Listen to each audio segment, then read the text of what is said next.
All right, let's dive into a fascinating paradox, one you've probably noticed yourself, but maybe couldn't quite put your finger on. It's one of those patterns in life where once you see it, you can't unsee it. I'm talking about some of the smartest, most capable people you know. The ones who are brilliant, quick-witted, and can solve almost any problem you throw at them, except maybe one. And that's the big puzzle we're tackling today. Why is it that a super high IQ sometimes seems to make love and relationships so much harder? Let's unpack the psychology behind it. Now, it's not as simple as saying, oh, they're just too smart for their own good. It's more complex. The very same intelligence that makes them so successful in other areas can become a real challenge in the world of love. It really boils down to this simple fact. Their inner world just seems to operate on a different frequency. They process everything with this incredible depth, and that intensity is both the source of their brilliance and the root of their relationship struggles. So yeah, everything really starts with their inner world. You could say their entire experience of life is just fundamentally more amplified. And we need to be clear here. When we talk about their emotional depth, we're talking about sensitivity, not weakness. Those are two very different things. It's about processing emotions, thoughts, and even simple situations with a profound level of detail and intensity. Because they hold themselves to such high standards, intellectually and ethically, they can't help but project those same expectations onto their partners.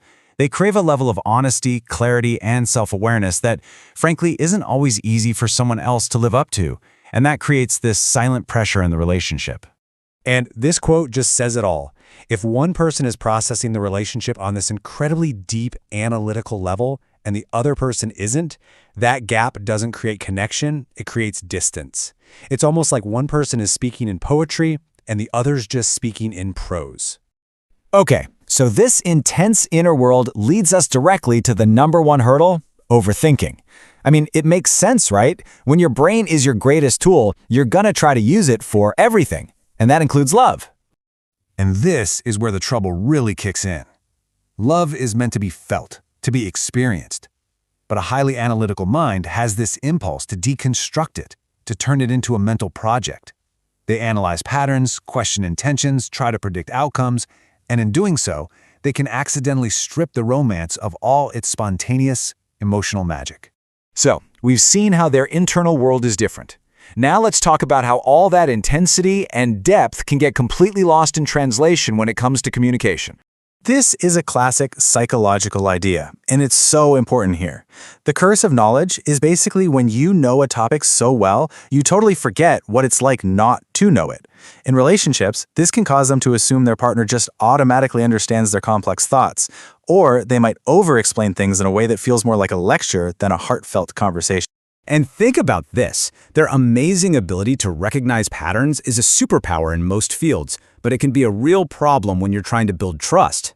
They spot tiny inconsistencies or little shifts in behavior that most of us would just miss. This makes them naturally cautious, and that caution can really slow down the emotional risk-taking that you absolutely need to build a deep, lasting bond. All right, on to the final core challenge, and it is a huge one. It's this constant balancing act between their fierce independence and the vulnerability that true intimacy requires. Let's just break this down. On one hand, their independence is an incredible strength. They're comfortable alone, they're self-sufficient. But on the other hand, what intimacy needs is the exact opposite. Emotional availability, vulnerability, a shared connection. And to a partner, that strong fortress of independence can start to feel a lot like an emotional wall. And that disconnect is precisely why they can feel so profoundly alone, even when they're sitting right next to someone they love. Because real loneliness isn't about physical presence, is it? It's about that lack of emotional alignment, that feeling of not being truly seen and understood for who you are. Now, after exploring all these challenges, things might sound a little bleak, but they're not. The solution isn't to be less intelligent, it's about using that intelligence in a smarter way, especially in relationships. See, the key takeaway here is that the problem isn't intelligence itself. It's unbalanced intelligence. The goal isn't to dim that intellectual light. It's all about balancing that analytical power with emotional expression and vulnerability. When they can learn to bridge that gap between their head and their heart, their capacity for deep connection actually becomes their greatest strength. And ultimately, that's what it all comes down to. It's not about finding a flawless partner or creating a perfect system for love. The smartest relationships are built on understanding, on finding someone who gets the complexities of your mind and heart, and on you extending that same understanding right back to them.